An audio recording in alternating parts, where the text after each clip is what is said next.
ma'am life figure set तो भी ma'am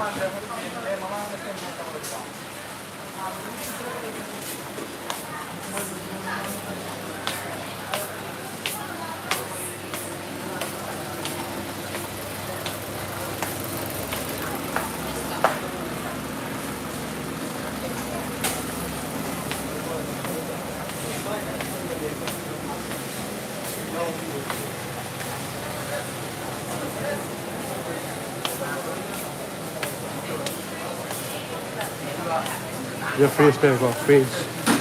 ना फ्रिज सेक्शन सोफा है थोड़ी खले दे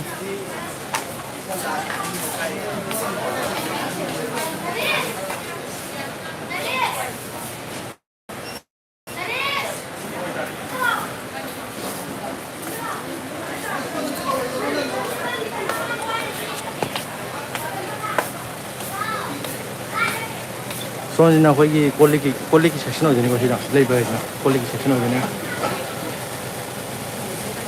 मैम लाइव से शेयर कर दो संभव को मैम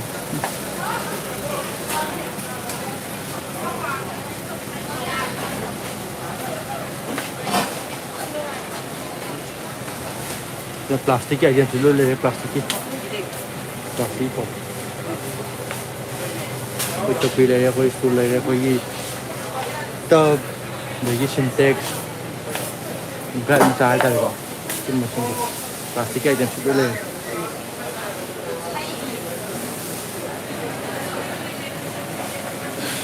मैम ने खंग दो प्राइस खंगनिंग को सिंग दो खंग बिरो सिदो को मैम खंग दो खंगनिंग बसिंग दो कोई वाचिंग मशीन दो कोई अनो अनो मखन मखन सजन पुरे कोई 3 स्टार 2 स्टार दगी सैमसंग की हायर की मखल पुरे को कोई सैमसंग की 6.5 कुंबा सैमसंग की हायर गई जिल मखोई EMI आ जाएगा EMI आ सिदे हायर दी आजे सैमसंग की कोई EMI लो मग याई को fridge I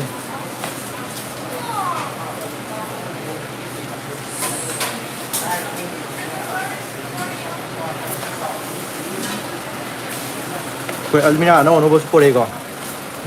steel and style की ना ओनो पे पड़े यार खंग डबल बगै दोस्ता खंग बिरो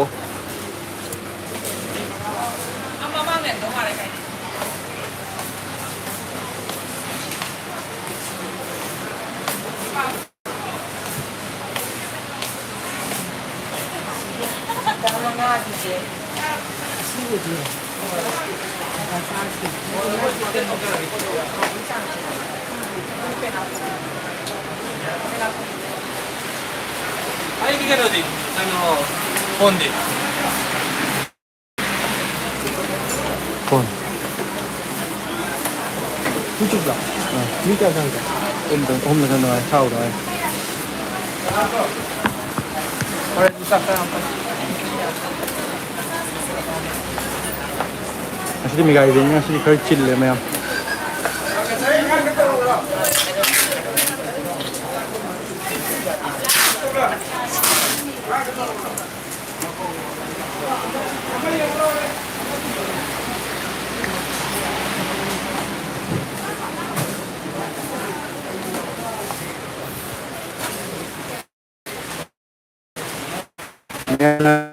हजार आयो